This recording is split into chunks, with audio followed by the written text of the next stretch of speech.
कान कहती है कोई बढ़िया डिस्को भांगड़ा सुनिए, जीभ भी रसगुल्ला मांगती है, सबको अपना अपना सामान चाहिए। अब ये इंद्रियां कैसे बस में हो, मुझे ये बता दें, पहला प्रश्न। दूसरी बात यह है कि बेटा जो मेरा चित्त है ना, चित्त ये विषय में इतना लवलीन हो चुका है, उससे हटता जैसे दूध में पानी मिल जाता है ना, बस मेरा चित्त भी विषय में ऐसे ही मिल चुका है दूध में पानी। ये कैसे अलग हो? दूसरा प्रश्न है मेरा। तीसरा प्रश्न ये होता है बेटा कि बंधन किसका है, आत्मा का या शरीर का? शरीर। कपिल भगवान कहते हैं, बोले मां कि तुष्टोधम तव माना भी मान दाया, सुसुरया परमया परया परया या भक्तया। मां सबसे बड़ी बात यह है, आपने कही 5 कर्मेंद्रियां 5 ज्ञानेंद्रियां मुझे अपनी अपनी ओर खींचती हैं, तो मां प्रत्येक इंद्री का मुख भगवान की ओर मोड़ दो। बोली वृंदावन बिहारी लाल की जय। अगर सबसे बड़ी बात है जी ध्यान देने की, मानो इंद्री को इंद्री का सामान चाहिए और इंद्री मांग रही है, तो ऐसा मत कीजिए कुछ मन दीजिए, दीजिए। हाँ, अगर तुम्हारा मन कर रहा है कि मुझे बर्फी खानी है तो खाइए, लेकिन बर्फी पहले बाजार से लाके भगवान को भोग लगाइए।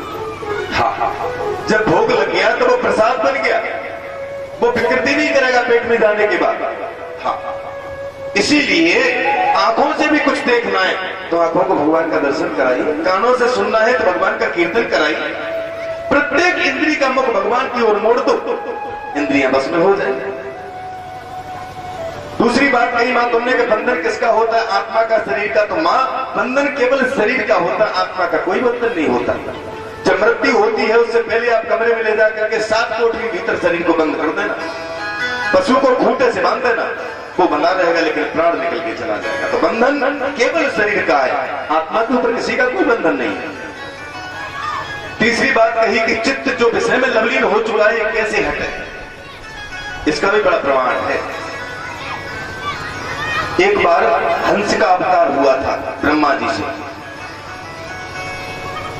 ब्रह्मा जी ने कहा जी कौन है? बोले हमें एक प्रश्न का उत्तर है, चित्त को विषय से अलग कैसे किया जाए? तो उन्होंने एक माया रूपी कटोरे में से हंस ने दूध को पी लिया, पानी को छोड़,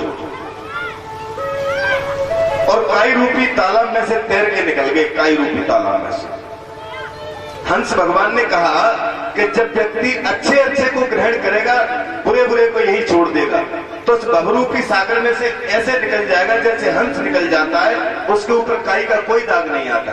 इसी प्रकार मनुष्य का जब अच्छे को ग्रहण करेगा तो एकदम से पार हो जाएगा, इसमें कोई भी संदेह नहीं।